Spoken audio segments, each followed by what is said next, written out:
SER Podcast.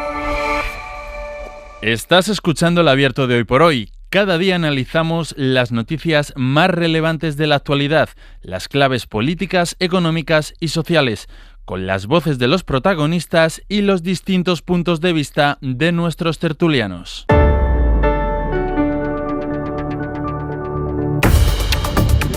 Las 8:30 en Canarias, las 7:30 de esta mañana de frío, con esos 14 grados negativos que según la EMET se han llegado a registrar en Molina de Aragón, en la provincia de Guadalajara, en esta mañana gélida, que sin embargo contrasta con la alegría, con la ilusión, porque es la mañana del Día de Reyes. En cuantísimas casas en este momento somos un ruido al fondo entre el griterío y la algarabía, porque se empiezan a desempaquetar algunos de los regalos que están al pie del árbol, que están junto a los zapatos, o porque los reyes es verdad que han trabajado durante esta noche, pero todavía están en camino para dejar los regalos en algunas de las casas, en esta mañana que es también de ilusión y de expectativa por la lotería, porque a partir de las 12 lo contaremos en directo en este Hoy por Hoy del Día de Reyes. Es el sorteo, el otro gran sorteo de la lotería en Navidad, que después desde el día 22 es el sorteo de la mañana del 6 del sorteo del niño. En fin, y todo esto con una actualidad que... Pues es una actualidad que está en su punto álgido y que vamos a comentar hoy con Cristina Monge. Cristina, buenos días. Muy buenos días. Felices Reyes. ¿Han llegado ya a tu casa los Reyes o todavía no? Pues mira, cuando he salido de casa he visto unos paquetes ahí en el salón, pero como estaba todo el mundo durmiendo no he querido acercarme, así que luego cuando vuelva lo veré, de verdad. He conseguido resistirte a la tentación. Eso es que ha sido buena. Estefanía Molina, hola Estefanía. Hola, muy buenos días. Feliz Día de Reyes. ¿Han llegado ya o no en tu caso? Yo creo que sí. He visto ahí una sombra cuando yo me marchaba, digo, uy, están los Reyes, me voy silenciosamente, no vaya a ser que los asuste. ¿Cómo os vais? Es que no os entiendo, aunque lleguéis tarde, es decir, no hubiera pasado nada, yo me hubiera quedado, pero vamos. Carlos Sánchez, ¿tienes la misma paciencia? Buenos días. ¿Qué tal? Muy buenos días. A mí me han regalado un estudio de radio. Yo estoy aquí como un niño con zapatos nuevos. Bueno, pues con Cristina, con Estefanía y con Carlos vamos a compartir el análisis que hoy va entre la ilusión que nos la trae el calendario, la verdad, porque las cosas se han puesto de una manera en que prácticamente el calendario es una de las pocas cosas que ya nos tiene garantizado por lo menos un paréntesis de alegría, de mirar con otra perspectiva la realidad, que está en un momento pues muy, muy, muy complicado a partir de la situación que se ha abierto en Venezuela. Es la gran noticia internacional y lo va a seguir siendo en los días que vendrán por en qué situación queda ahora Venezuela. Ayer ya saben que tomó posesión Delcy Rodríguez y una de las primeras cosas que ha hecho ha sido visitar el mausoleo de Hugo Chávez, en la medida en que ella sabe que ahora es presidenta, pero en realidad parece más bien una administradora, al menos a tenor de lo que ha dicho el propio Donald Trump esta madrugada. Ha hablado para la NBC y una de las cosas que ha dicho es que quien tiene el poder es el propio presidente de los Estados Unidos y su núcleo duro, lo que ya digo que relega el papel de Delcy Rodríguez a casi administradora de la situación en Venezuela. De hecho, ha sido Trump quien ha hecho el anuncio de la noche. Ha dicho que Estados Unidos necesita por lo menos año y medio para reflotar la infraestructura petrolífera en Venezuela, y ha dicho también que por lo menos en este mes que tenemos por delante, en 30 días, que nadie contaba por otra parte, pero ha venido a confirmarlo, que nadie cuente con que se vayan a celebrar elecciones en Venezuela, que ya veremos cuándo son. De momento lo que sabemos es que él confía la transición en una dirigente histórica del chavismo, que es Delcy Rodríguez. Vamos a empezar conectando de nuevo con Nicolás Castellano, que es nuestro enviado especial en Cúcuta, en la frontera entre Colombia y Venezuela, para el que son ahora las 2:33 de la madrugada. Nico, hola de nuevo. Hola, nuevo Sastre. Empezamos por algo que nos comentabas en la primera comunicación que teníamos contigo a las 7 y a las 8 de la mañana, ese tiroteo, esos incidentes que ha habido en Caracas, aunque no parece que la cosa haya ido a mayores. Sí, la última hora es un mensaje de tranquilidad del gobierno y del ejército venezolano, y de hecho acaba de difundirse las imágenes del ministro del Interior venezolano en las calles de Caracas. ¡Leales siempre!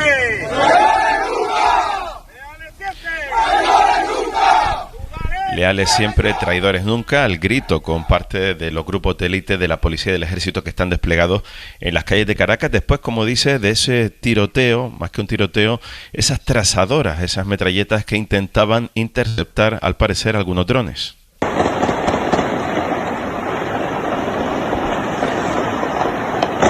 Se disparó el miedo, la incertidumbre, al igual que los rumores, pero después se aclaró que eran los disparos de las fuerzas de seguridad para derribar algunos drones que volaban sin permiso. Venezuela está en tranquilidad, ha sido la expresión literal que ha usado el Ministerio de Comunicaciones del país después de esas ráfagas de disparos que sorprendían esta noche en Caracas. Hemos hablado con algunos caraqueños que sí que están consiguiendo salir de la ciudad y cruzar a este lado en Colombia. Entre ellos hablamos con Daniel, que venía en un vuelo directamente de Caracas aquí a la frontera con Colombia. Es raro, es mi primera vez viendo todo esto y es muy con miedo, más que todo con miedo, pues ese silencio extraño, no sabemos lo que va a pasar y bueno, espero volver y que no pase nada todavía, ¿sabes? Volver tranquilo. Daniel vuelve en 20 días a Caracas, dice que no sabe si va a encontrar un país igual o muy cambiado, y Juan venía en carretera. No, todo está normal, todo está tranquilo. ¿Les han pegado mucho? No, no hay militares, no hay nada. ¿No hay militares? En el camino para acá. Nada. Las vías están súper... Está más tranquila la situación, ¿no? Juan venía con dos bebés y con su mujer en un viaje que decía que era muy tranquilo. Son algunos de los testimonios astres que intentamos pulsar aquí en la frontera de esos venezolanos que están pues saliendo también de Caracas, de la capital, después de los últimos acontecimientos. La gente que sale y que te cuenta que no ha visto militares, que ha visto una situación pues bastante normal, que es también por otra parte lo que nos comentaban ayer nuestros compañeros que han podido permanecer allí en Caracas. De lo político, Nico, bueno, pues tomó posesión, como decía Delcy Rodríguez, aunque ya ha dejado Donald Trump que más que presidenta va a ser una especie de administradora. Sí, lo último es lo de Trump, lo que dice con todos esos mensajes que ha lanzado en referencia a que él es el dueño ahora mismo, el que está controlando Venezuela. Dice que yo estoy al mando de Venezuela, y son las típicas declaraciones sin sonido a la NBC en la que ha asegurado que mantiene prácticamente todos esos mensajes que ha repetido en los últimos días, que está colaborando la administración de Delcy Rodríguez con la administración estadounidense, niega que esté en guerra con Venezuela y ha dicho esta madrugada que el país lo va a gobernar Marco Rubio y su equipo de confianza. Pero como decimos en las últimas horas, esas imágenes que vamos a desgranar ahora y esos sonidos de la toma de posesión de la nueva presidenta encargada de Venezuela. Vengo con dolor por el secuestro de 2 héroes que tenemos de rehenes en los Estados Unidos de Norteamérica, el presidente Nicolás Maduro y la primera combatiente, primera dama de este país, Cilia Flores. En una imagen muy simbólica, Delcy Rodríguez juró el cargo acompañada de su hermano, Jorge Rodríguez, que renueva como presidente de la Asamblea Nacional, y de Nicolás Maduro Guerra, el hijo del presidente detenido y que sigue como diputado estelar al ser el portavoz del chavismo en el debate previo a la toma de posesión de la nueva presidenta, que mostró su pesar por asumir el cargo después, insistían todos, del secuestro de Maduro. No es fácil hacerlo en estas horas y en estas circunstancias. Mi papá, el presidente Nicolás Maduro Moros, y mi segunda madre, la diputada Cilia Flores de Maduro, han sido secuestrados. Con ambos crecí en el amor de un hogar profundamente bolivariano, y eso me ha acompañado, nos ha acompañado a mí, a mis hermanos, hermanas, a mis hijas, hijos. Una Delcy Rodríguez que tras tomar posesión saludaba a algunos de sus aliados más fieles, Rusia, Irán y China, los 3 embajadores que estaban en la Asamblea Nacional, y después los Rodríguez, Delcy y su hermano Jorge, tras asumir los cargos, hicieron después esa otra foto simbólica que hacemos referencia desde primera hora, esta vez en la tumba de Hugo Chávez, en el mausoleo situado en el cuartel de la Montaña, que fue, por cierto, uno de los objetivos alcanzados por los Estados Unidos en el bombardeo del pasado sábado. En las imágenes oficiales no se ven daños en ese cuartel, en ese mausoleo, y sí esa foto simbólica con flores rojas de Delcy, de su hermano y de la alcaldesa de Caracas frente a la tumba de Hugo Chávez. Te seguimos escuchando a lo largo del día. Nico, gracias. Un abrazo. Cuídate. Por completar el escenario, tenemos por una parte, por tanto, lo que ha dicho Donald Trump, que él está al mando. Ha dicho que está al mando él y su núcleo más cercano, su núcleo duro. Forma parte de este núcleo duro uno de su gran asesor de seguridad, que se llama Stephen Miller. Y Stephen Miller, en las declaraciones que ha hecho en estas últimas horas, ha dejado claro cuál es el siguiente objetivo. Saben que ayer el propio Trump apuntó a Cuba, apuntó a Colombia y también mencionó Groenlandia. Dijo, necesitamos Groenlandia. Bueno, ha sido mucho más explícito su asesor Miller cuando ha dicho: ¿qué derecho tiene Dinamarca a controlar Groenlandia? Obviamente debería ser Estados Unidos, decía en la CNN este asesor de seguridad, que añadía: The United States is using its military to secure our interests unapologetically in Hablaba de our Estados Unidos como una superpotencia que tiene que actuar como tal, y este ha sido uno de los momentos seguramente más tensos de esa entrevista que ha tenido hoy en la CNN. The future of the free world, Jake, depends on America being able to assert ourselves and Dice our Stephen Miller, interests. el futuro del mundo libre depende de que podamos conseguir nuestros intereses sin disculparnos. Es evidente que esto ha enervado al gobierno danés, al gobierno de Dinamarca, que ha llegado a decir, si un país de la OTAN ataca a otro aliado, todo se acabará. Con estas declaraciones, Cristina, de Donald Trump, con esto que acabamos de escuchar de Stephen Miller, que es su mano derecha en cuestiones de seguridad, con Estados Unidos incluso tuiteando su Departamento de Estado, poniendo un post en el que dice, este es nuestro hemisferio y lo de nuestro en mayúsculas. ¿Cómo analizas tú el escenario a esta hora de la mañana que todo puede cambiar? Bueno, pues yo creo, Sastre, que no estamos asistiendo más que a la materialización de lo que ya la Estrategia de Seguridad Nacional anunció el 10 de diciembre del 2024, es decir, hace menos de un mes, ¿no? Donde ya de alguna forma se ponía de manifiesto la recuperación de la famosa doctrina Monroe, con esto que se llama el corolario Trump, de Donald Trump, y donde se quiere aplicar el American First, el American primero, entendiendo a América como todo el continente americano y, es más, todo lo que ellos llaman el hemisferio occidental, para regido según los intereses de los Estados Unidos. Eso no quiere decir que se vayan a suplantar todos los gobiernos, sino que se tiene que asegurar Donald Trump que esos gobiernos actúan en defensa de sus intereses, o al menos no actúan de forma que sea contradictoria con sus intereses. Conforme vamos sabiendo más información de qué ha pasado en Venezuela, de qué estaba pasando en los días anteriores, de qué ocurría con el petróleo, conforme vamos conociendo cosas, vamos viendo cómo el papel de China es más importante. Incluso ayer o anteayer, Marco Rubio lo llegó a decir en una entrevista a la CBS, ¿no? Dijo, no nos interesa tanto el petróleo venezolano, que si queréis luego comentamos, pero estábamos comentando ahora con Carlos Sánchez que tiene muchos problemas, ¿no? Como tal, sino que nos interesa que esas infraestructuras no estén trabajando para ninguno de nuestros enemigos. Y creo que esa es la clave de todo esto, ¿no? A partir de ahí, hablar de Cuba, como estamos empezando a hablar de Colombia o hablar de Groenlandia, no es más que la consecuencia lógica de todo esto.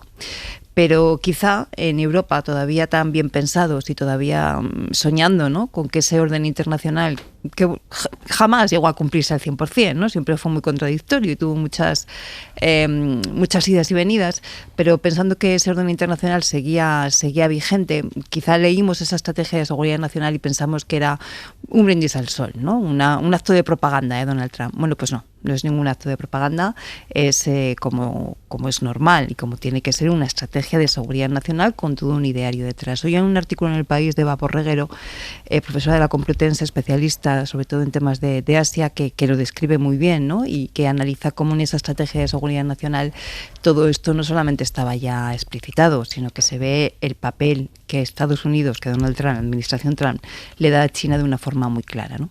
Creo que eso es como tenemos que analizarlo y a partir de allí pues empezar a ver como europeos qué posición queremos tener, si es que somos capaces de tener alguna posición. Carlos. Bueno, yo en esto tengo una visión un poco diferente de lo que la mayoría de los analistas están diciendo, en el sentido de que se pueda volver a la doctrina Monroe. Evidentemente es lo que ha dicho la Estrategia de Seguridad Nacional, es lo que ha dicho Donald Trump, lo que dicen sus sucesores, pero es que ya no es posible volver a la doctrina Monroe, porque la doctrina Monroe nace en un contexto muy determinado. Nace en el siglo XIX y se fortalece en el siglo XX con las invasiones y, con la presencia directa o indirecta de Estados Unidos en algunos países. Pero lo que ha cambiado en el mundo es que existe ya China y Rusia, fundamentalmente China. Y por tanto, cualquier tipo de decisión sobre quién manda, claro, como comentabas ahora el tuit del Departamento de Estado donde decía, este es nuestro hemisferio, eso era posible probablemente en el año 45, a la salida de la Segunda Guerra Mundial, y por supuesto a partir del año 90, cuando se cae el muro de Berlín, donde solamente hay un país hegemónico en el mundo, que es Estados Unidos. Hoy en día Estados Unidos tiene que compartir el poder necesariamente con China. Por lo tanto, yo creo que hay mucho de bravuconería en las declaraciones de Trump diciendo que había que conquistar de nuevo Latinoamérica para los norteamericanos. Porque China ya tiene muchos intereses y tiene puertos fundamentales en el Callao, en Perú, donde forma parte de su estrategia de diversificación de lo que se ha llamado la ruta de la seda, y por lo tanto yo creo que cualquier decisión que tome Estados Unidos ahora mismo tiene que compartirla con China, que ese sí que es su adversario. Por lo tanto, yo creo que aquí hay siempre con Trump y con la Casa Blanca, que empezó hace prácticamente un año, hay que separar el continente y el contenido. El contenido yo creo que es mucho más magro, mucho más débil de lo que él quiera parecer. El continente es extraordinario, aparece como la superpotencia hegemónica que salió del 45 del 91, pero Estados Unidos ya no es. El peso de Estados Unidos en el mundo se ha ido cayendo prácticamente 20 puntos desde el año 45. Ahora el poder hay que compartirlo, aunque no le guste a Donald Trump y no venda esa mercancía. Permíteme, Estefanía, antes de ir contigo, pero hay una coordenada que ahora apunta Carlos, que bueno, por una parte está Estados Unidos y luego China, y en medio queda Europa, ¿no? Y decía Cristina, claro, y los europeos también nos tenemos que preguntar, bueno, y a partir de ahora que vamos a Bruselas, nuestro corresponsal comunitario es Enrique García Pozo. Hola, Enrique, buenos días.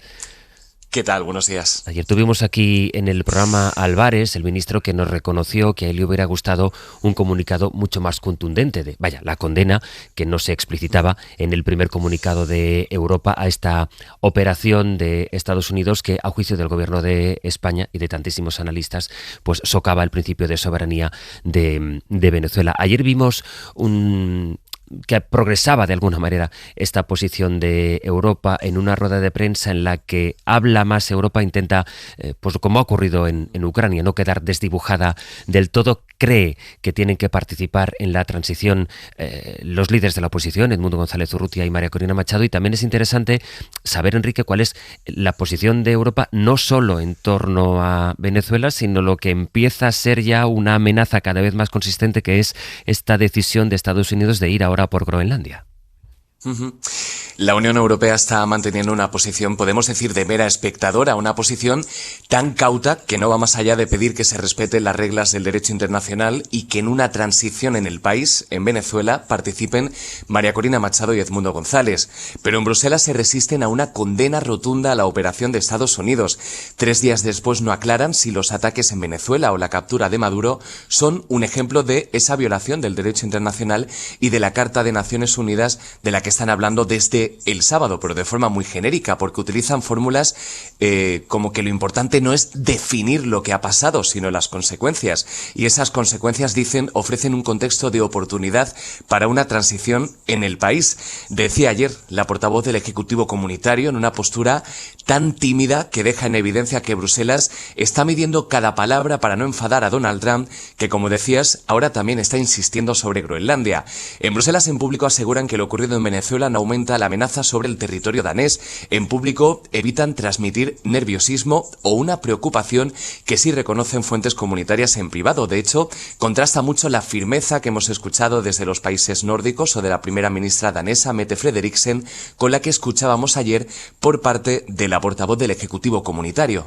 Greenland, also covered by the NATO alliance, and that is a big difference. So we therefore completely stand by Greenland. Que pretendía marcar una gran diferencia. Decía que no estamos hablando de lo mismo, porque Groenlandia es una aliada de Estados Unidos.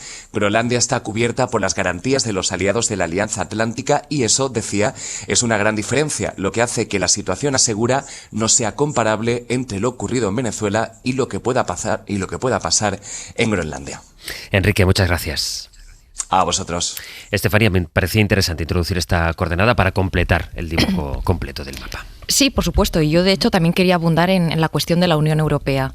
Además de lo que han comentado los compañeros, yo creo que han cambiado otras cosas. A fin de cuentas, lo que ha cambiado básicamente del orden salido de la Segunda Guerra Mundial es esa especie de entente tácita entre Estados Unidos y Europa, por la idea, subrayo, la idea de unos valores compartidos desde el punto de vista del idealismo, de las democracias, de cómo tenía que ser el mundo. Eso hoy se ha roto. La base social del MAGA, eminentemente, está mucho más cerca de lo que es la admiración de regímenes como China o Rusia que de lo que es esos lazos compartidos con la Unión Europea. En el caso de Ucrania se vio clarísimo y sobre todo el vicepresidente de Trump, J.D. Vance, tiene mucho esa idea. Hay una admiración a las autocracias. Y eso se junta con el hecho de que Europa ha ido perdiendo su papel en el mundo. No es que nunca hayamos sido la primera potencia del mundo, obviamente no. También hemos convivido en un mundo de Guerra Fría, de la URSS frente a Estados Unidos. Pero lo que ahora mismo no tenemos es ni capacidad militar ni la capacidad comercial que a lo mejor tuvimos hace un tiempo. No hemos hecho los deberes en ninguno de los dos ámbitos. Quiero recordar el tan aclamado informe Draghi, que ya avisaba de eso, de cómo varios países de la Unión Europea le escribieron a la Comisión Europea para pedirle medidas para que nuestras empresas vuelvan a ser más competitivas. Hoy estamos superados, evidentemente siempre hemos estado, por Estados Unidos, pero también por China. Y luego también militarmente hemos tenido la amenaza de Ucrania, pero tampoco hemos reaccionado. Hemos seguido amparados en esas estructuras salidas de la Segunda Guerra Mundial que dependían de Estados Unidos, pero es que ahora Estados Unidos ya no es nuestro segurata, ya no es nuestro valedor. Y eso lo desdibuja absolutamente todo. Yo creo que ahora mismo a lo que estamos asistiendo es a un mundo donde también se ha roto algo fundamental, y es esa especie de idealismo, porque las nuevas potencias, y sobre todo en el caso de China, no comparten nuestra visión de los derechos humanos. Quiero recordar cuando cae Afganistán y lo primero que hace China es decir que ellos no tienen problema en seguir comerciando con los talibanes. Todo esto, obviamente, habrá quien diga, es una visión muy idealista, el mundo nunca ha sido idealista. Sí, no, cuidado, porque no es lo mismo que tu marco de referencia sea uno, aunque luego Estados Unidos también se lo ha saltado a la torera cuando ha considerado, que ya no sea absolutamente ese marco. Le estamos viendo que los que nos hemos quedado reivindicando el orden salido de la Segunda Guerra Mundial somos muy pocos. Somos la Unión Europea, y ayer Naciones Unidas dice, pues esto ha sido una injerencia en un país extranjero, en la soberanía de un país, la captura de Maduro, pero bueno, y al día siguiente la vida sigue, nadie puede hacer ya nada. Se están moviendo muchas piezas, y lo que creo es que nosotros hoy somos más vulnerables que antaño. Y sobre todo en un mundo donde creo que la cuestión política no es ya tan importante en el siguiente sentido. Lo que le importa básicamente a Estados Unidos es el comercio. Y ellos ponen su estructura militar al servicio del comercio. Y hay un ejemplo, por ejemplo, muy claro. La cuestión del narcotráfico en los países alrededor de Estados Unidos, a los que él ya le ha dado un toque de atención. Pongamos el caso de México y de Colombia. En el caso de Colombia, a lo mejor sí vemos algún tipo de intentona o algún tipo de incursión, no al nivel de lo que ha pasado en Venezuela, pero en el caso de México, como que Trump ya tiene capacidad de coerción mediante los aranceles y el comercio, seguramente ahí veamos un mayor respeto. Yo lo que creo es que hoy Estados Unidos lo único que le importa es la cuestión comercial, y el resto de su estructura la pone al servicio de eso. Si hay que hacer una incursión aquí o allá, o te pongo unos aranceles. Y insisto, siempre se ha hablado mucho de que los mecanismos multilaterales implosionaban, pero hoy más que nunca. Hoy Trump sale con una pizarra, pone aranceles, los quita, sí. Y la OMC ya no existe. O sea, ya es un mecanismo que está ahí, la Organización Mundial del Comercio. Creo que eso es lo que fundamentalmente ha cambiado, esa especie de idealismo que nos habíamos vendido. Hay algo que sobre esto, Cristina, precisamente ayer le preguntábamos al ministro Álvarez. Él decía y exhibía una posición que hay que decir que en comparación con otros gobiernos pues ha sido contundente en la crítica, incluso condena, que es lo que llegó a hacer Pedro Sánchez en la carta a la militancia socialista, condenar esta operación. Pero le preguntábamos si ustedes consideran que ha habido una intervención que socava el principio de soberanía de Venezuela y va en contra de la legalidad internacional, el derecho internacional. ¿Qué puede hacerse? Y su respuesta fue, bueno, el rearme moral y el comunicado. Claro, es que no hay más margen. Bueno, claro. Hombre, hay más margen, pero ese margen implicaría acciones conjuntas de la Unión Europea que ni están ni se le esperan, ¿no? Todavía yo estoy esperando, porque como es Día de Reyes hoy, pues me apetece estar un poco más ingenua de lo habitual, ¿no? Y todavía estoy esperando que los grandes mandatarios europeos pronuncien las palabras acción ilegal o atentado contra el orden internacional o una afrenta al Estado, a la legalidad internacional, es decir, alguna expresión de ese tipo, donde se deje claro que Europa ha entendido que Trump ha hecho ya la enésima demostración de fuerza cargándose lo que quedaba de ese orden internacional, que efectivamente estaba muy dañado, O sea, el derecho internacional y el orden internacional yace bajo las ruinas de Gaza, está escondido entre las bombas en Ucrania y en muchos otros sitios, por supuesto que sí. Pero esto es la enésima demostración ante la que Europa permanece impasible, ¿no?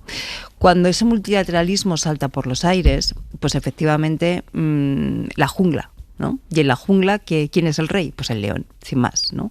Y en estos momentos Estados Unidos, aunque comparto lo que decía Carlos, ¿no? De que, ojo, que en estos momentos estamos ya en un escenario al menos bipolar, al menos, ¿no? Donde China juega un papel muy importante y que de hecho lo ha estado alimentando estos últimos años. No sé si nos acordaremos todos y se acordarán nuestros oyentes de que en los tiempos de la pandemia empezamos a hablar de la diplomacia y de la geopolítica de las vacunas, ¿no?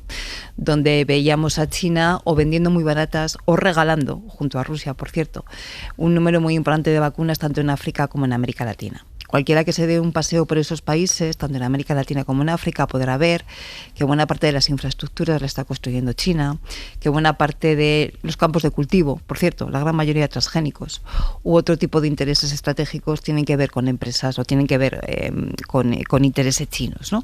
Entonces, en ese sentido, en esa realidad, efectivamente Europa permanece impávida, ¿no? Sin saber exactamente qué reaccionar. ¿Hay margen? Claro que hay márgenes. Empecemos por ese tipo de declaraciones de toda una Europa unida diciendo que Trump ha violado el orden y el derecho internacional. Empecemos por eso, porque las palabras importan y en política también. ¿Qué ocurre? Pues que todavía no hemos visto ni siquiera al canciller Merz, lo digo por aquello de Alemania, ¿no? Ni siquiera a él lo hemos visto pronunciar nada por el estilo. Y empezamos a ver a una Mette Frederiksen, primera ministra danesa, desesperada, porque empieza a ver que el tema de Groenlandia igual no se queda en una broma, igual hay pequeños pasos y tiene serias dudas de que Europa vaya a poder dar una respuesta contundente. No solamente eso, sino que yo creo que en un alarde de desesperación dice, ojo que si esto ocurre la OTAN estalla. Bueno, es que la OTAN estallado ya. Es que yo creo que para hacer un buen análisis sobre el papel de Europa tenemos que partir de una premisa que no somos capaces todavía. Nos pasa como a esas familias aristocráticas del siglo XX que no se dieron cuenta que el mundo había cambiado. Es que somos decadentes, Europa. Europa es irrelevante ya en el mundo en términos económicos. Es muy importante en términos comerciales, somos la primera potencia comercial del mundo, pero no tenemos prácticamente capacidad para invertir en inteligencia artificial, que es lo que va a mover el mundo en las próximas décadas. Europa es el 5% de la población mundial ya. Antes era el 15%, no hace demasiado tiempo. Pero uno de los primeros mercados. Claro, y somos sobre todo la luz en el sentido democrático. Esa es nuestra fuerza, la democracia. Somos un referente del modelo de mundo que queremos construir entre todos, respetando los derechos humanos. Pero la realidad es que ha cambiado. Es que eso cuando se dice es que se está acabando el orden multilateral en el FMI, el principal prestamista del mundo es hoy China. Claro. China presta al mundo 1,57 billones de dólares, que es prácticamente lo mismo que el PIB de España. Y los intereses que tiene Latinoamérica son muy elevados. Por eso Estados Unidos en los 70 podía entrar y hacer eso capa un ensayo en Brasil, en Chile, en Argentina, donde quisiera. Ahora no puede ni siquiera en Venezuela. No quiero abundar con muchos datos, pero en Venezuela el crédito que ha concedido China a Venezuela son 106.000 millones de dólares. 106.000 millones de dólares, por lo tanto tiene un interés en lo que pasa en Venezuela. En Argentina 36.000 millones de dólares. En Brasil 69.000 millones de dólares. Por lo tanto es que ya nos están vendiendo una mercancía. Te apunto un dato más, Carlos, si me permites. El 84% de las exportaciones de petróleo de Venezuela el último año fueron a China. Claro. El Luego, 84%. Luego hablaremos de la energía. Ahora seguimos con el debate, además con la energía y también con las repercusiones que tiene en el debate político nacional, que por supuesto las tiene.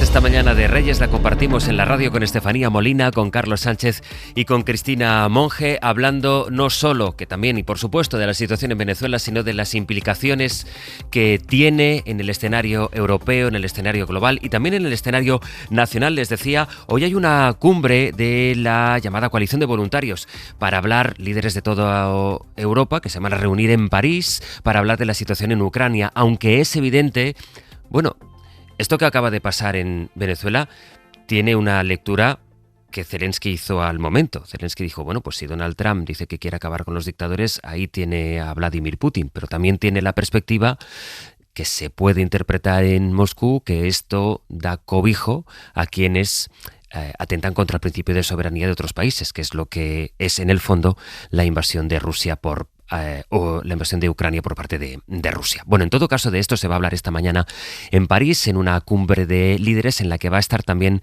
Pedro Sánchez, que por tanto se ausentará del gran acto militar que se celebra cada 6 de enero, que es la Pascua Militar, donde se reúne la cúpula de los 3 ejércitos y de la Guardia Civil bajo la presidencia del rey, de los Reyes y de la princesa Leonor. Guillermo Lerma, jefe de Nacional, buenos días.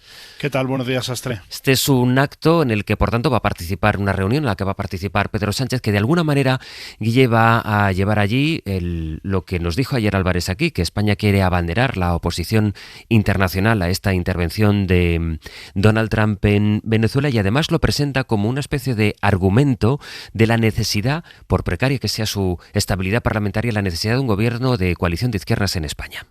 Sí, es uno de los motivos más, lo expresó Sánchez en la carta que envió a la militancia socialista este fin de semana, por el que el gobierno cree que merece la pena seguir gobernando pese a las dificultades, a la debilidad parlamentaria con la que encara el arranque de este curso político. Fue claro, Sastre, el ministro Álvarez ayer en su entrevista aquí en Hoy por Hoy, dejando claro que a España le habría gustado una reacción más contundente de la Comisión Europea al ataque de Estados Unidos sobre Venezuela. En la Moncloa, de hecho, reconocen que la posición del gobierno está mejor recogida en el comunicado que el presidente firmó junto a varios países de Latinoamérica como Brasil, México, Uruguay o Chile, que en el que salió de los 26 de la Unión. En ese contexto, como dices, hoy Sánchez se va a reencontrar en París con los líderes de la Unión Europea para hablar de Ucrania. La situación en el Caribe no está oficialmente en el orden del día de ese encuentro, pero en el Ejecutivo asumen que de manera informal, en los márgenes, en los pasillos de esa cumbre que ha convocado Macron, los líderes abordarán este asunto. Insisten en la Moncloa en su posición en que lo coherente, si se rechaza la ofensiva de Rusia sobre Kiev o el genocidio de Israel en Gaza, es condenar también el ataque de Estados Unidos a Venezuela. El gobierno intentó que ese comunicado de la Unión Europea saliese con una condena expresa a los planes de Trump, aunque no lo consiguió. En el Ejecutivo no ocultan su preocupación por cómo la Unión Europea está reaccionando a cada paso que la Casa Blanca da en el tablero internacional. Creen que se está contemporizando, relativizando demasiado con la deriva del magnate norteamericano, y eso lo atribuyen a la influencia que los partidos vinculados a ese movimiento ultra tienen en varias potencias de la Unión Europea. La intención de Sánchez y del Ejecutivo es, como dices, no rebajar su postura pese a la tibieza del resto de países de la Unión Europea. Lo que dicen en el equipo de Sánchez es, al contrario, que España tiene que alzar su voz, defender su posición, como hizo ayer durante su intervención en la reunión del Consejo de Seguridad de Naciones Unidas. Guille, gracias. Hasta luego. Por un lado, por tanto, la posición del Gobierno, y luego está también la posición del Partido Popular. Julia Molina, buenos días. ¿Qué tal, Sastre? Buenos días. Que ya decíamos, nos describías a las 8 las diferencias que hay entre, por una parte, los equilibrios que pudimos comprobar aquí en directo ayer, como hacía la propia Cuca Gamarra, porque el Partido Popular celebra la caída del dictador, la captura de Nicolás Maduro, pero a la vez empieza a expresar lo que no expresó en principio, que son las dudas que tienen, dudas, dice el PP, que tiene esta operación en el encaje, su encaje en la legalidad internacional. Pero luego hemos visto un entusiasmo de Isabel Díaz Ayuso que contrasta con la crítica contundente que hace la Fundación de Aznar. Sí, desde luego hay diferentes posturas dentro de la órbita del PP sobre la operación estadounidense. Es especialmente llamativa esta que dices, la de Aznar, porque a través de la Fundación FAES se muestra muy crítico con Estados Unidos. Tutelar el proceso democrático es una cosa, colonizar el país con tal pretexto es otra muy distinta, escriben desde la Fundación en un comunicado. Dicen que las palabras de Trump sobre el relevo de Maduro son de suma torpeza y que lo que necesita Venezuela es un tipo de acción política de la que el presidente estadounidense reniega. También advierten del peligro de que con esta operación se dé vía libre para hacer lo mismo en otras partes del mundo. La dirección nacional del PP no va tan lejos, pero sí ha moderado un poco la euforia respecto al principio. Primero lo celebraron, luego afearon la decisión de mantener a Delcy Rodríguez, y ayer aquí en Hoy por Hoy Cuca Gamarra ya cuestionaba la legalidad de la operación. Hay dudas sobre si se ha infringido el derecho internacional y, por tanto, desde ese planteamiento, para nosotros esas dudas están ahí. Unas palabras que, como decías, contrastan con las de Isabel Díaz Ayuso, que ayer volvió a desmarcarse de la postura oficial. En Antena 3 decía que pararse a valorar si se cumple el derecho es ponerse cursi. ¿Qué más le tiene que pasar al pueblo de Venezuela para que le escuche a alguien? Que todo el mundo mira para otro lado. Ah, no, pero es que nos ponemos cursis con el no. Pues parece que, no, oiga, es que ya no puede ocurrir nada más. Va a faltar años en la historia para agradecer esta operación. Hay una cosa en la que sí coinciden las distintas voces populares, y es en atacar al gobierno español con la excusa de Venezuela. Lo acusan de connivencia con Maduro. En el Senado, el PP, de hecho, ha puesto en marcha una nueva investigación con la que buscan vincular a Sánchez con el chavismo. Vamos a crear la Comisión de Investigación de la Caja Negra de la SEPI. Una caja de dinero de todos los españoles que pudo servir para pagar favores a la dictadura de Maduro. También ponen el foco en la figura de Zapatero, al que llamarán a declarar en la comisión de investigación, en este caso del caso Coldo. Julia, gracias. A vosotros. Déjame empezar, Estefanía, por aquí, por este argumento, esta discrepancia, desde luego muy llamativa, entre dos sectores del PP que tantas veces coinciden, nada menos que la fundación de Aznar, en definitiva, e Isabel Díaz Ayuso, que llega a decir que ponerle pegas a esta intervención es ponerse cursi. Fíjate que yo creo que ahí hay una especie de encontronazo histórico. ¿Por qué? Porque tradicionalmente el PP, incluso dentro de su marco atlantista con Aznar, que tenía ese giro bastante proatlántico, se basaba también en la idea de las reglas del derecho internacional, del mundo internacional. El propio Margallo, también una persona del PP, ayer le vi que en alguna televisión hizo un alegato explicando la vulneración del derecho internacional. Lo dijo también en Hora 25, que estuvo anoche también. Exactamente. Entonces, y Ayuso, yo creo que ahí se asemeja mucho más a las posturas de tal vez Vox, en el sentido de como partido que quiere tener una buena sintonía con Estados Unidos y en concreto con Donald Trump. Yo veo ahí como siempre Ayuso arrimando el ascua a la sardina de lo que yo creo que ella concibe su principal oposición, incluso dentro de la Comunidad de Madrid, que no le crezca Vox y comerse todo ese electorado. Para mí esa es la mayor explicación que me doy. Luego también creo que en el resto del PP, por así decirlo, en el PP de Génova 13, hemos visto a personalidades incluso como Cayetana muy molestas cuando Donald Trump sale y dice pues que ahora mismo María Corina no es una persona, no sé si dijo algo así, como que no la quiere el pueblo, o que no es una líder del pueblo, o que no la veían preparada. Claro, hemos sabido que Marco Rubio o su equipo se había reunido con el equipo de María Corina, según cuentan los medios, y les habían dicho, bien, más allá de proclamaros como los ganadores de las elecciones o los líderes de la oposición, ¿cuál es el plan para llegar al poder, para llegar a la administración y realmente ya que funcione el día de mañana el gobierno de Venezuela? Es evidente que eso no lo tienes. Yo creo que, evidentemente, dentro de todo este despropósito de lo que ha hecho Estados Unidos, sí que yo quiero abrir una ventana de esperanza.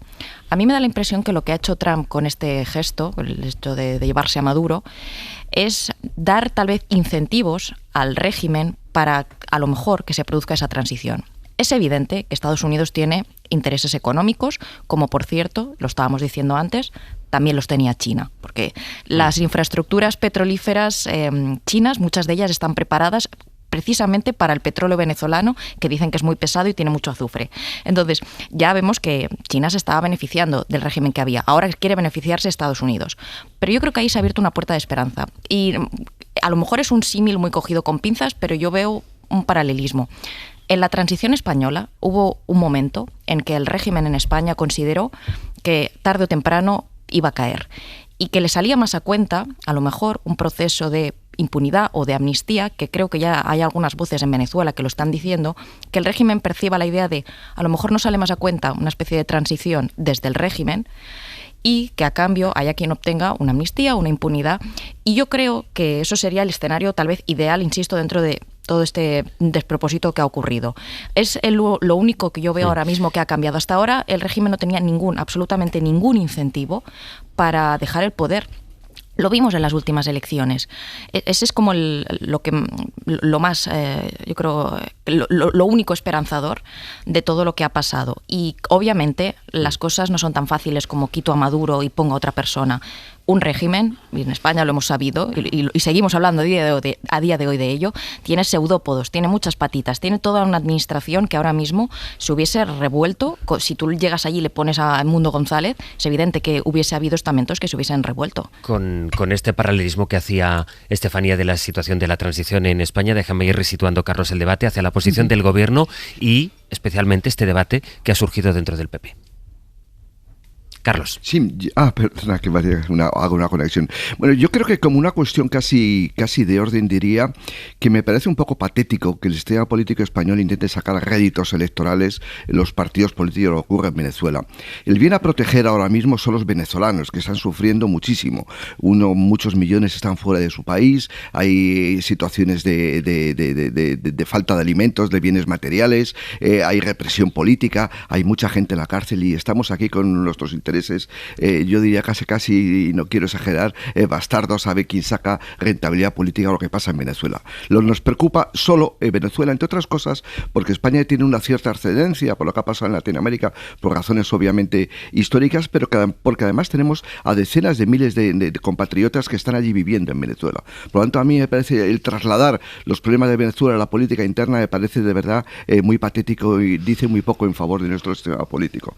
Pero dicho esto, con el tema de Faes, a mí yo creo que José María Aznar, él tiene una visión estratégica de la política del vínculo transatlántico, y él desde el primer día, desde el 20 de enero del año pasado, cuando tomó posesión, Trump se ha distanciado muchísimo del trumpismo. Es decir, precisamente porque lo que hace Trump es acabar con el orden multilateral, con ese liberalismo que hemos conocido durante muchísimo tiempo, y es todo lo que hablamos anteriormente de compartir la OTAN. Es decir, para él el vínculo transatlántico es fundamental, porque es lo que son los cimientos que permitieron pues acabar con el imperio soviético muchísimos años después, y él tiene una visión estratégica. Es un drama desde el punto de vista político que Europa y Estados Unidos se separen, y lo que ha situado a Europa, a Trump, en la estrategia de seguridad nacional como si fuéramos uno de sus enemigos, como si fuéramos Rusia, y eso para Aznar le preocupa muchísimo. Y la visión que tiene la señora Díaz Ayuso es simplemente táctica, es decir, es una maquinaria electoral porque le da votos, es decir, ya no tiene ninguna visión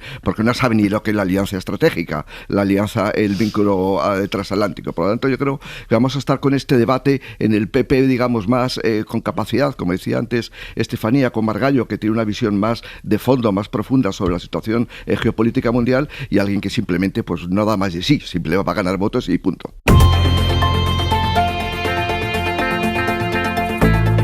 El Abierto. Ser Podcast. 6 de enero que compartimos con Estefanía Molina, con Carlos Sánchez y con Cristina Monge, a quien le doy el turno de palabra porque estábamos en el debate de, la implicación española. Decía Carlos antes que es un poco bastardo intentar sacar tajada política partidista, de lo que está ocurriendo, Cristina, en Venezuela, pero hemos asistido también a las declaraciones tanto del gobierno como este debate que comentábamos dentro del Partido Popular. Sí, déjame antes una alusión al tema de Ayuso, que creo que se comenta solo, que no hace falta analizar mucho, pero simplemente una idea, ¿no? Y es que la próxima vez que la señora Ayuso se le llene la boca de defensa de la Constitución, recordaremos estas palabras de que defender el derecho internacional es ponerse cursi, ¿vale? Entonces, hecho ese apunte, efectivamente, yo estoy con Carlos en que aprovechar esto, ¿no?, para intentar sacar réditos electorales a corto plazo, a muy corto plazo, en España realmente es lamentable. Pero creo que es la consecuencia de algo que la derecha española y buena parte de la europea, no toda, pero buena parte de la europea no ha entendido. Y es que la afrenta de Trump a los valores democráticos, al multilateralismo, a lo que supone o debería suponer, o nos gustaría que supusiera la Unión Europea, Naciones Unidas y todo lo demás, no es una afrenta a la socialdemocracia, no es una afrenta a la izquierda. Es una afrenta al conjunto de esos valores y de ese orden que compartimos. Y por lo tanto, Trump no es un enemigo de la izquierda, no es un enemigo de la socialdemocracia, es un enemigo también suyo, si lo quieren ver, si lo saben ver así. Permitidme que vuelva a la estrategia de seguridad nacional, donde Trump lo dice claro que sus aliados aquí en Europa, a los que quiere apoyar y a los que le parece una buena noticia que esté en ascenso, son los partidos patrióticos. Es decir, aquí en España, por ejemplo, Vox, ¿vale?, que en estos momentos es enemigo porque se está disputando los votos con el Partido Popular, aunque luego pacten con ellos en todos los gobiernos siempre que sea necesario. Pero justamente una parte importante del problema que tiene hoy el Partido Popular, que es Vox, se está alimentando todavía más a raíz de ir secundando posiciones como las que vimos en los primeros días del PP. Les estamos viendo recoger cuerda, claro. Es que se han dado cuenta de que se habían metido en un callejón sin salida donde no tenían una posición política que defender.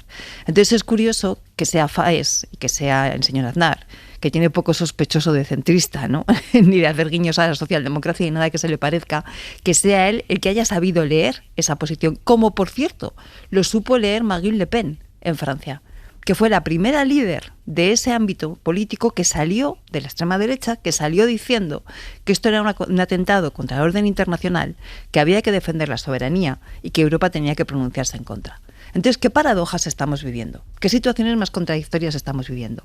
Pero creo que si, volviendo a tu pregunta, José Luis, si se está aprovechando políticamente para intentar aquí dar el enésimo zasca al gobierno de Sánchez, ¿no? Acusado de bolivariano y no sé cuántas cosas más, es justamente porque no se está sabiendo leer por parte de quienes dirigen hoy el Partido Popular que ellos también son enemigos de Trump y que eso también va contra ellos. Y se hace una lectura pues de muy corto plazo, ¿no? Y de muy pocas miras, pensando que en realidad Trump acabará convirtiéndose en un aliado suyo y siendo el adversario de una parte de Europa, que es esa parte situada en el espectro izquierda del electorado.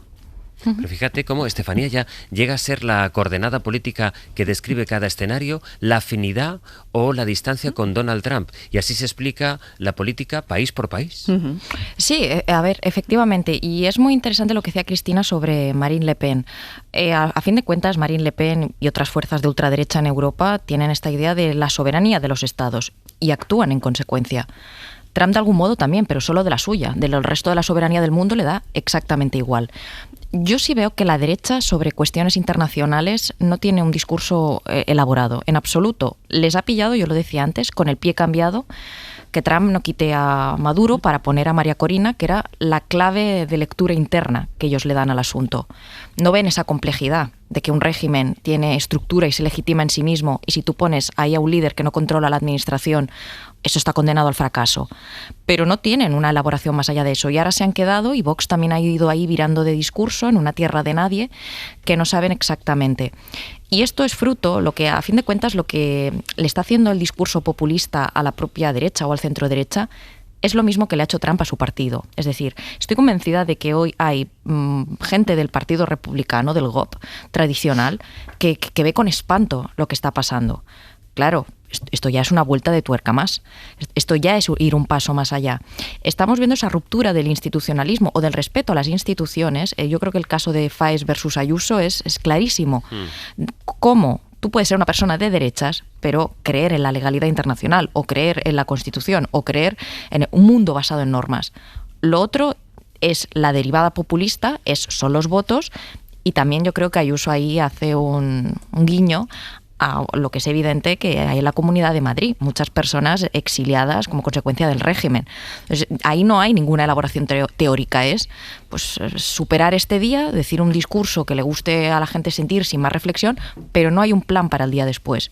Y yo creo que el plan de Pedro Sánchez puede gustar más o menos. Yo creo que ha ido más allá incluso que la propia Unión Europea. La Unión Europea se ha quedado con esta idea de respeto al derecho internacional y transición con María Corina y Edmundo. Y Sánchez ha condenado expresamente. Yo creo que por un lado él sí tiene un contexto obviamente de que sus socios le exigen eso más. También creo que esa confrontación ya tácita, antes no lo hemos comentado, pero Sánchez es la oveja negra ahora mismo para Donald Trump en Europa. Es el que va a la OTAN y mientras todos habían planeado decir que sí y luego incumplir lo que nos pida Trump en la OTAN, España pone negro sobre blanco, yo no voy a cumplir lo que me pide, del 5% yo aportaré las capacidades militares, pero no el porcentaje, me basaré en las capacidades militares. También digo, el movimiento de España se lo puede permitir a lo mejor España, no toda la Unión Europea, porque tristemente Trump mañana nos saca la pizarra, nos mete 4 aranceles más y nos deja en la cuneta, vamos, la miseria. Bueno, es algo por lo que le pregunté a Álvarez ayer, Carlos, y dijo que él no temía ningún tipo de represalia por esta oposición de España. Iremos viendo. Bueno, ya veremos, que decir, evidentemente los temas comerciales son temas de la Unión Europea, no puede poner específicamente a España aranceles, porque es una decisión de todo, del conjunto de la Unión Europea. Yo creo que una vez más cuando en este momento histórico, político, como se quiera denominar, hay que volver al viejo poema mal atribuido a Bertolt Brecht. El primero se llevaron a los comunistas, pero no nos importó porque nosotros no lo éramos, luego se llevaron por delante a los socialdemócratas porque era un partido que del orden viejo salió del año 45, que estaba ya en desuso, y ahora poco a poco se están llevando a las democracias cristianas, a los partidos populares en Europa. Lo que dicen las campañas, lo que dicen las encuestas electorales es que muy probablemente Farage sea el primer partido y se ha cargado al Partido Conservador. Justamente. En Francia es muy probable que gane Le Pen, en Italia ya está gobernando Meloni. Bueno, está ocurriendo en toda Europa. Es decir, y si la derecha democrática y liberal no es capaz de reaccionar a todo todo esto es que no entiende nada. Pero hace muy poco, hace menos de un año, el vicepresidente de Estados Unidos llegó a la conferencia de Múnich, que se va a celebrar dentro de pocos días, allí que es el principal encuentro que hay sobre seguridad en Europa y en general en el mundo, y dijo bien claro que su aliado era la ultraderecha en Alemania. Claro. Es decir, ¿y cómo no entiende esto la derecha en España y en otros países para que decir que el enemigo no son los socialdemócratas? El enemigo, digo en términos políticos, el enemigo evidentemente y el adversario es el nuevo movimiento que quiere acabar con el derecho internacional, que quiere acabar con el orden basado en reglas, con el multilateralismo. Ese es el enemigo. Es decir, pero simplemente por ganar un puñado de votos, por eso decía yo que me parece demasiado cicatero, demasiado cutre, por así decirlo, el estar permanentemente trasladando los problemas de la política internacional a la política doméstica. Cristina.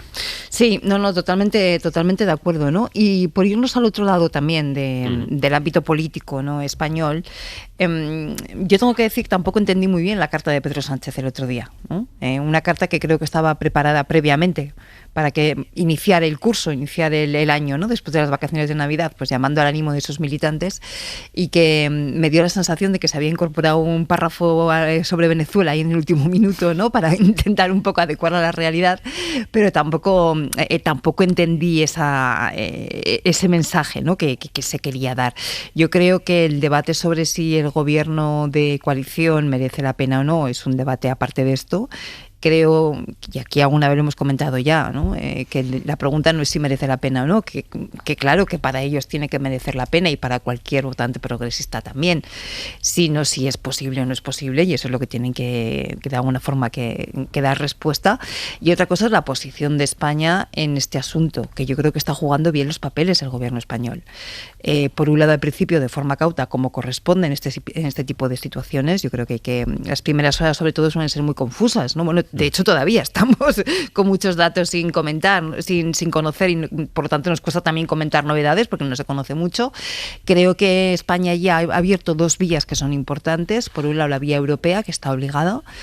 Entiendo que el gobierno español está intentando que la posición sea la más cercana posible a una condena rotunda a todo esto, aunque sabemos las contradicciones que tiene Europa y los límites, ¿no?, eso vergonzoso que estamos ahí comentando previamente, pero también me parece inteligente haber compaginado eso con una posición con otros países de América Latina, porque efectivamente España ha tenido y tiene un papel de puente muy importante debido a los lazos históricos y culturales evidentes entre Europa y América Latina. Entonces, que en estos momentos España pueda jugar este papel de intentar hacer de puente, de intentar de alguna forma acercar posiciones de unos y otros o aglutinar esas fuerzas, creo que es algo que está bien jugado. Pero insisto, de forma diferente, de forma separada al debate después sobre la situación del gobierno de coalición en estos momentos aquí. Es que un detalle que quería añadir a lo que dice Cristina, si os acordáis, fue España la que lideró el reconocimiento de Juan Guaidó, y en ese momento España tuvo un papel dentro de la Unión Europea.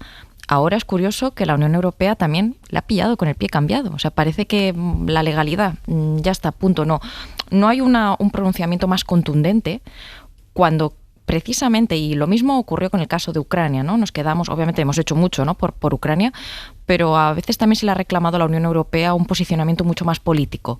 Creo que también en términos comunicativos hace falta un posicionamiento más contundente, más político.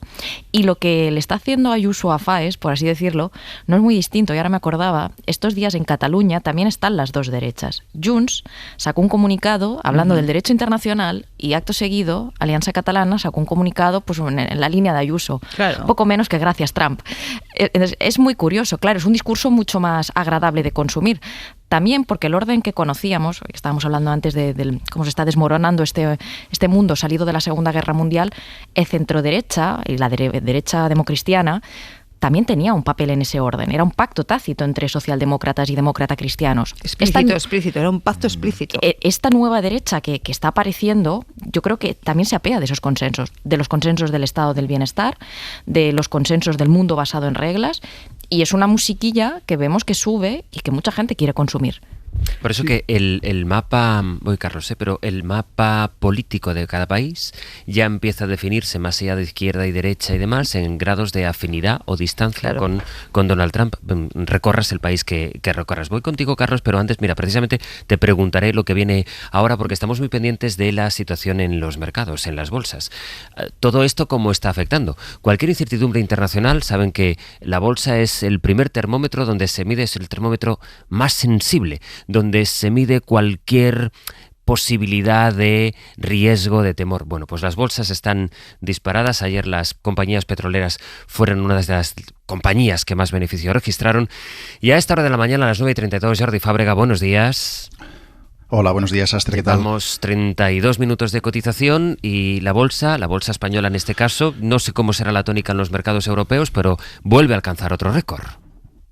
Sí, vuelve a alcanzar otro récord, está subiendo poco, un 0,1%, pero como está en su nivel más alto, cada poco que suba va a ser un nuevo récord. Ahora mismo la tenemos al IBEX 35 en los 17.650 puntos. También están subiendo el resto de bolsas europeas, poquísimo, 1, 2, 3 décimas, pero como te digo, están ya en niveles récord y cada poco que suban pues va a ser un nuevo máximo. Hoy hay que decir que es un día de poca actividad, hasta mañana básicamente no se va a recuperar los niveles de cotización y de negociación habitual en los mercados y veremos si se continúa y se consolida esta tendencia alcista que estamos viendo en las bolsas pese a lo que ha ocurrido este fin de semana en Venezuela. Están subiendo mucho, lo hicieron ayer especialmente las empresas de dos sectores. Uno es el de las empresas de defensa. Aquí en España Indra subió un 10% y también la alemana Rheinmetall subió prácticamente un 10%. Además de subidas que también vimos en otras empresas que se dedican a este sector en Europa. Y el otro sector beneficiado en las últimas horas es el sector vinculado a las empresas petroleras. Vimos como la estadounidense Chevron subía más de un 5%. Hay empresas que no se dedican directamente a extraer petróleo, pero que sí que se dedican al negocio auxiliar, digamos, como Halliburton, que subieron prácticamente un 9% ayer en Wall Street y esas alzas también se vieron aquí en España con Repsol ganando más de un 3,5%. El que se mueve pero poco es el precio del petróleo, ahora mismo está bajando ligeramente, tenemos al Brent en los $61,3, el Texas está por debajo de los 58, hay bastante volatilidad en el mercado del petróleo, ayer empezó la mañana bajando, luego sí que durante la tarde subió algo más de un 1%, ahora está corrigiendo un poco esas subidas, así que vemos, digamos, en el petróleo volatilidad con una ligerísima tendencia al alza y lo que sí que tiene una tendencia clara a subir son las bolsas. Jordi, muchas gracias. Hasta luego. Pues hay alguien entonces, Carlos, que no es que vaya a ganar, sino que está ganando ya. Claro, porque el dinero no se fija en las declaraciones que pueda hacer la presidenta de la Comunidad de Madrid, se fija en la cuenta de resultado de las empresas. Y ayer dimos los datos conocimos datos de afiliación y paro y desempleo en el año 2025 y un país que crea 500.000 de puestos de trabajo, 2 millones de puestos de trabajo en los últimos 4 o 5 años, pues verdaderamente es un buen país para invertir. De hecho, hablábamos anteriormente de las represalias que podría tomar Donald Trump sobre España, sobre la economía española. Pero hay que recordar que Estados Unidos es el primer inversor extranjero en España. En España tienen 270 multinacionales, están instaladas permanentemente desde el año 1917 en nuestro país, más de un siglo. Es decir, por lo tanto, hay que analizarlo con cierta precisión. Una cosa es el ruido político, otra cosa es la situación de las empresas españolas. Y por eso sube la bolsa y por eso suben fundamentalmente los dos sectores, digamos, en los que tiene más interés Donald Trump en el que suban, que es el sector de la industria de armamento y el petrolero, y eso lo vamos a ver en los próximos trimestres, que van a seguir subiendo, bueno, porque estamos en un nuevo mercado petrolífero que se le abre a las compañías norteamericanas, y si sube la valoración en bolsa de Chevron, pues también va a subir la de Repsol, porque hay un efecto de imitación siempre en la industria, y ocurre exactamente con la industria de defensa. Yo creo que una cosa es el ruido político, las declaraciones de algunos que están absolutamente fuera de lugar, intentando trasladar trasladar, como decíamos anteriormente, a nuestro ambiente doméstico, lo ocurre en el exterior, y otra cosa es la cuenta de resultados. Y tanto en la industria de defensa como en la industria petrolera, pues en los próximos trimestres van a tener un momento halagüeño. Desde luego, Cristina, hay algo que sí que lleva este nuevo tiempo, y es que nadie disimula. Es decir, nadie se ha perdido ni una milésima de segundo en intentar hacer ver que esto era una operación para la consecución de la democracia, o como se celebró al principio, y desde el punto de vista de la oposición a la dictadura chavista, argumentos tenían como para pensar que una caída, otra cosa es evidentemente que no se puede disociar, pero que en fin, que este nuevo tiempo podía, no sé, hacerles pensar en lo que ellos llamaron de inmediato una liberación. Prontísimo salió Trump a decir que no se trata de nada de esto, que se trata de tomar las riendas del petróleo, y es lo que vuelve a decir en cada declaración. Exacto, le vino a decir a Isabel Díaz Ayuso que nos haga ilusiones. Bueno, ¿os acordáis de aquello que se puso de moda hace unos tiempos, unos años, que se decía sin complejos, ¿no? Bueno, pues efectivamente, o sea, yo creo que estamos en la era sin complejos. Aquí ya no hace falta disimular nada, no hace falta justificar nada. Incluso, como se ha dicho estos días por parte de muchos analistas, cuando Estados Unidos hacía operaciones relativamente similares, ¿no?, de este estilo durante todo el siglo XX, pues efectivamente intentaba disimular o intentaba justificar, ¿no? Es para llevar la democracia, es para garantizar la libertad, es para, ¿no? En estos momentos ya ni siquiera, lo cual, pues oye, se agradece también ese punto de sinceridad. Pero creo que hay que analizar un poquito en lo concreto, ¿no? Porque una cosa es lo que esté pasando hoy en los mercados, y lo que esté pasando hoy en concreto, por ejemplo, con el tema de la energía, particularmente con el crudo, y otra cosa son las tendencias a medio y largo plazo. Lo decía Marco Rubio, yo creo que lo comentábamos al principio de la tertulia, del abierto. El interés de Estados Unidos de verdad que no es el petróleo, no es ese petróleo venezolano. Ese petróleo venezolano es un petróleo muy pesado, necesita unas inversiones multimillonarias por parte de las compañías petrolíferas. 100.000 millones de dólares se calcula. 100.000 millones de dólares se calcula, efectivamente. Muchísimo tiempo, ¿no? No, el interés es que los chinos no tengan acceso a esas infraestructuras, que es diferente, ¿no? Y si miramos los informes de las agencias más expertas, ¿no?, de la propia Agencia Internacional de la Energía, veremos que en un par 3 de años la demanda del crudo empieza ya su declive, ¿no? De hecho, la propia industria petrolífera lleva ya unas décadas, algunas décadas, otros 5 o 6 años, diversificando sus inversiones, porque saben que el negocio energético del futuro no está en el petróleo, sino que están en otras fuentes de energías que tienen más que ver con las renovables. Por lo tanto, que lo que está pasando hoy, que efectivamente está ocurriendo tal cual las cifras nos están diciendo, no nos impida ver cuáles son las tendencias a medio y largo plazo, porque si no también equivocaremos el análisis sobre los intereses políticos que se están defendiendo. Sí, al hilo de lo que tú comentabas, Astre, de lo que las declaraciones de Trump, hay un elemento que a mí me ha llamado mucho la atención, y es, obviamente, pues a Delcy Rodríguez le ha tocado gestionar lo que le ha tocado. Tampoco parece que ahora mismo tengan más margen de maniobra. Ya dijo Trump que han hecho una incursión, que de momento no ha hecho falta una segunda, ¿no? Como diciendo, si hace falta también la haremos, una segunda incursión. Pero en Venezuela, hasta ahora, los que se han quedado allí, el régimen ha intentado mantener al menos una apariencia de normalidad institucional, que eso a mí me ha llamado mucho la atención. Ella ayer juró su cargo y... ¿Por qué digo esto? Porque en teoría, cuando ella es presidenta encargada de Venezuela, tiene 90 días y luego 90 más de prórroga, es decir, 180, 6 meses, hasta que no lleguen esos 30 días a los que tendría que convocar elecciones. Claro, ya Trump ha dicho que necesita 1 año y medio para reflotar la estructura petrolífera.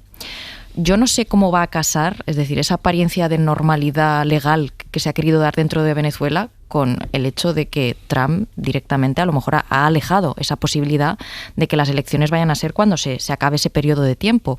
El propio Tribunal de Justicia venezolano ha ratificado el nombramiento de Delcy. Ahora mismo, digamos que Maduro está en una especie de incapacidad temporal, que según la elaboración teórica, la elaboración jurídica, para que Delcy sea la encargada.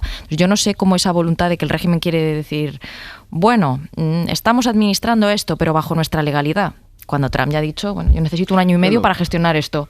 Lo que ocurre es que el Tribunal Supremo ha aplicado, yo he leído hace unos días, estuve lógicamente para saber que lo está pasando en Venezuela, el artículo 234 de la Constitución venezolana, donde dice perfectamente que una falta temporal solamente se puede prorrogar, como tú bien dices, 90 días y 90 días, pero luego ya está en manos de la Asamblea Nacional convocar elecciones y no ni siquiera de la presidenta.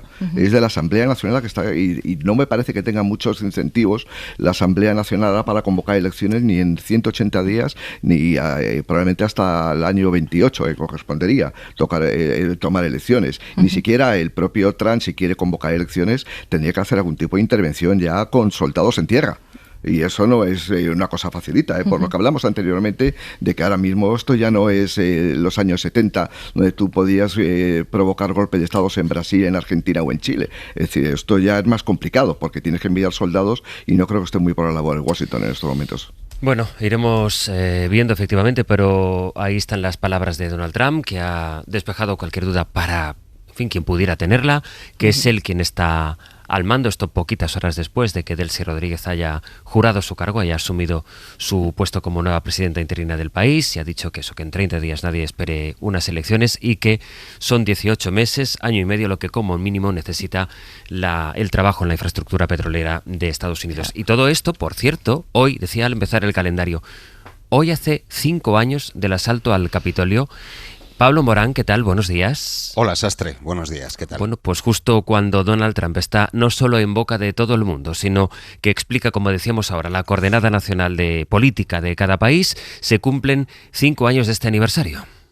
Exacto, justo, quizás todo empezó ahí. Justo hoy estamos hablando de cómo Trump ha roto el orden global en Venezuela.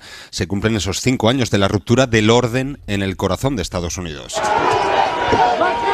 5 años de aquella imagen distópica de una horda de seguidores de Trump asaltando el Capitolio, impulsados por un coro de cargos republicanos que venían alentando el bulo del robo electoral, que la victoria de Joe Biden había sido un fraude. Y este mensaje de Trump fue el prólogo de aquel asalto.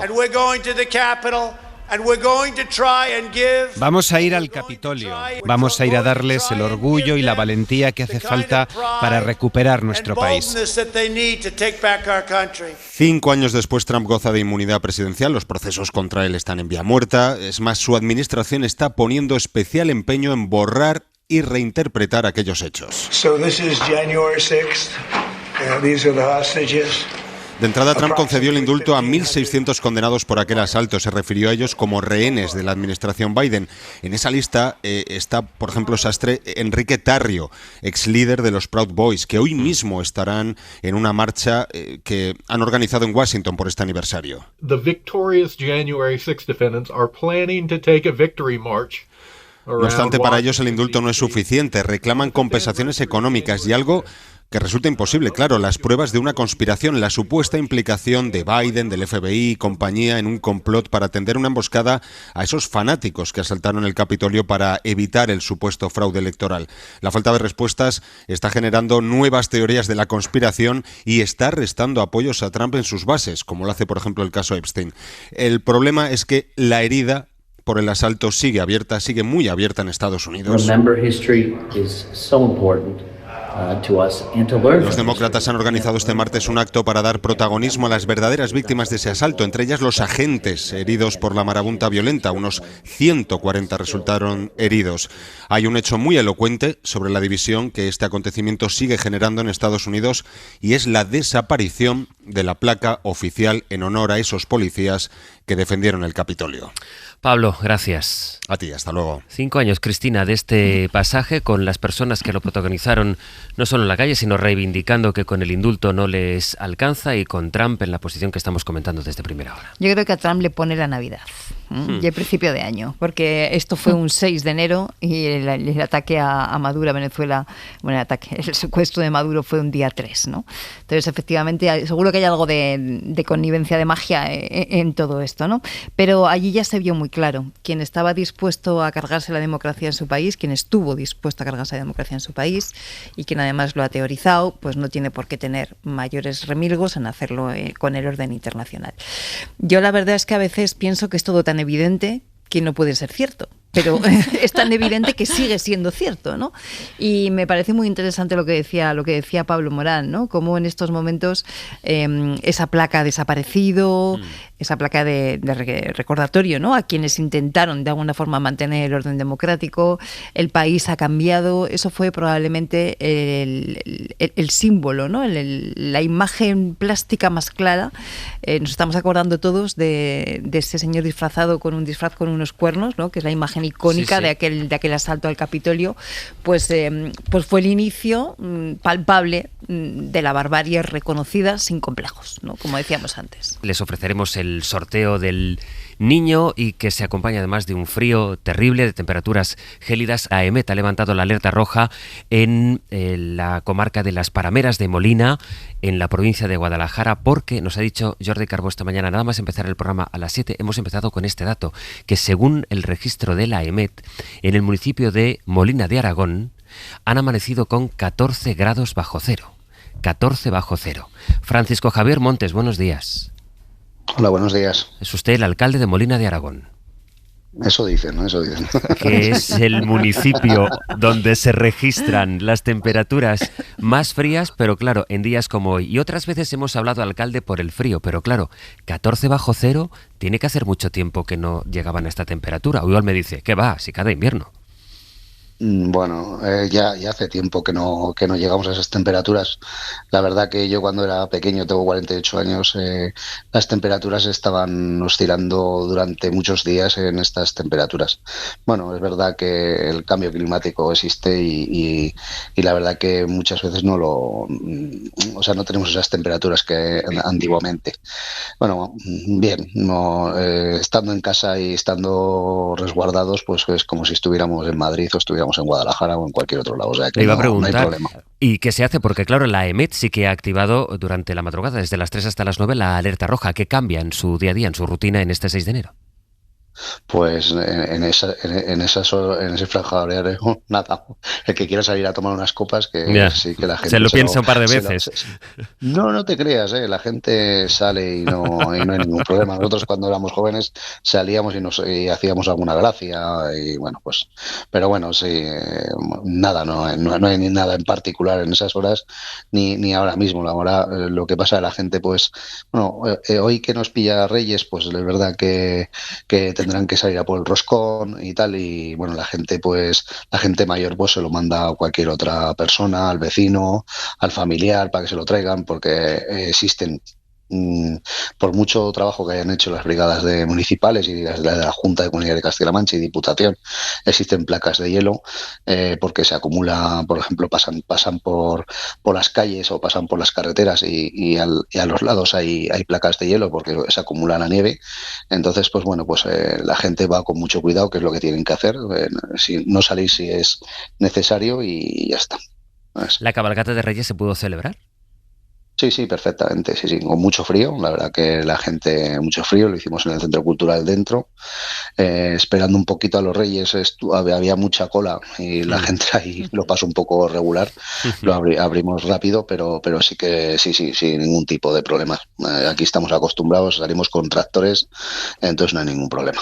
Alcalde, me hablaba al principio de lo del cambio climático, le querría preguntar cómo están, es decir, temperaturas tan extremas como estos 15, 14 grados bajo cero con los que han amanecido hoy, ¿en qué lo están notando? ¿Cómo le está cambiando la crisis climática la situación en uno de los puntos más fríos de la península?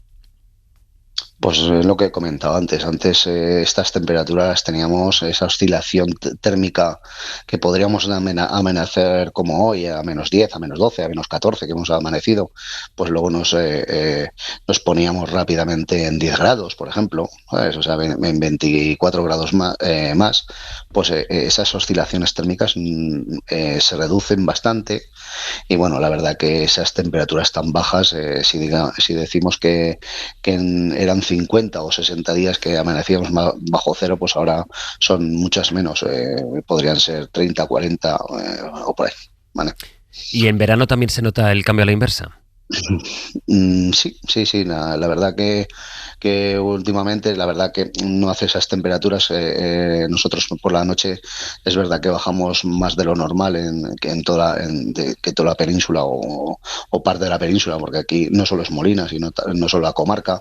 Digamos que es el triángulo este del frío que le dicen, ¿no? Calamucha, Teruel y Molina de Aragón. Sí que por la noche sí que baja la temperatura más que es eso, y se puede dormir, pero sí que es verdad que no hay gente que abre la ventana, que antes no se podía abrir la ventana porque la oscilación térmica, ya te digo, que era acentuada, ¿sabes? Pero sí que por el día pues tenemos calor como todo el mundo, no digamos que tenemos esas temperaturas como, ya digo, que en las grandes capitales, pero sí que tenemos calor.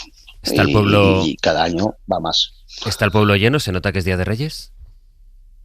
Hubo menos gente que otros años, porque la gente se asusta mucho con las nieves, la gente que ha pasado las Navidades aquí con los niños y que están en su vida normal, están en Guadalajara, están en Madrid, están en Zaragoza, están en Valencia, tuvieron mucho miedo a la vuelta, porque hoy es día de vuelta de los colegios, de los niños, y es verdad que sí que se fueron bastante. Y luego también es verdad que la gente salía a la puerta de su casa y veía la cabalgata y decía, bueno, los padres decían, no nos quedamos ni en las chucherías ni nada, vámonos a casa y arreglamos, ¿sabes? Con buen criterio, con buen criterio. Eso le iba a decir, es que yo no me hubiera asomado ni al portal de la calle. En fin, Francisco Javier Montes, alcalde, que pasen un feliz Día de Reyes y mucho ánimo con ese frío. Un saludo y gracias. Muchas gracias, un saludo.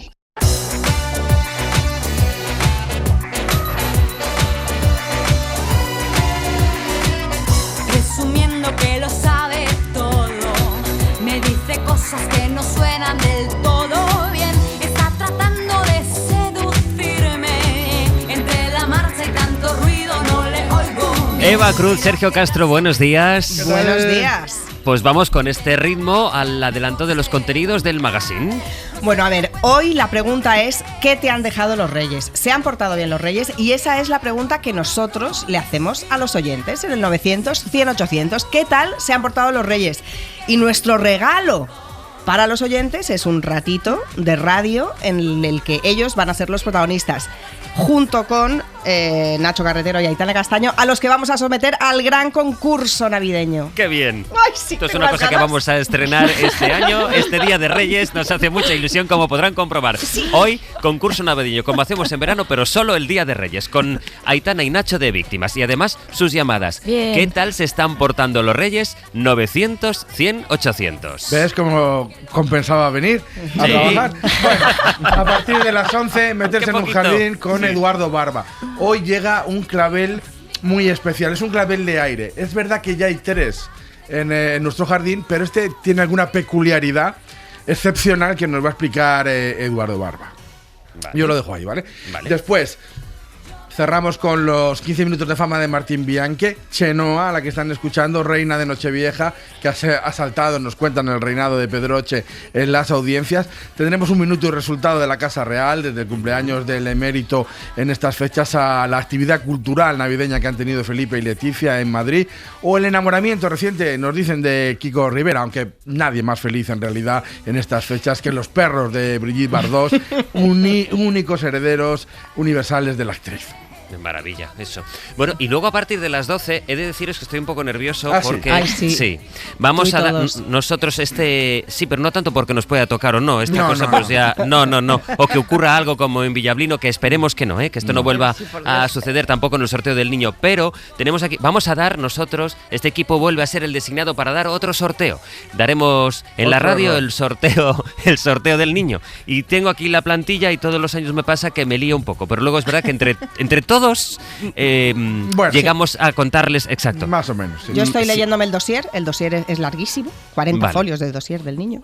Pero bueno, algún dato tengo, ¿eh? Sí, ir buscando datos, documentación, y luego daremos, en fin, compartiremos lo que ocurre en el sorteo con la esperanza de poder transmitirles información que les sirva a ustedes para saber si son o no son millonarios. Eso será hasta hoy, un poquito más allá de las 12:20, hasta que no acabe el sorteo. No despediremos este Hoy por Hoy, que de momento agradece y despide por hoy A Cristina Monge, a Estefanía Molina y a Carlos Sánchez. Cuando lleguéis a casa, abrid esos paquetes por el amor de Dios. A ello va. Muchas gracias. Un abrazo. Felices Reyes, adiós. Para no perderte ningún episodio, síguenos en la aplicación o la web de la SER, Podium Podcast o tu plataforma de audio favorita.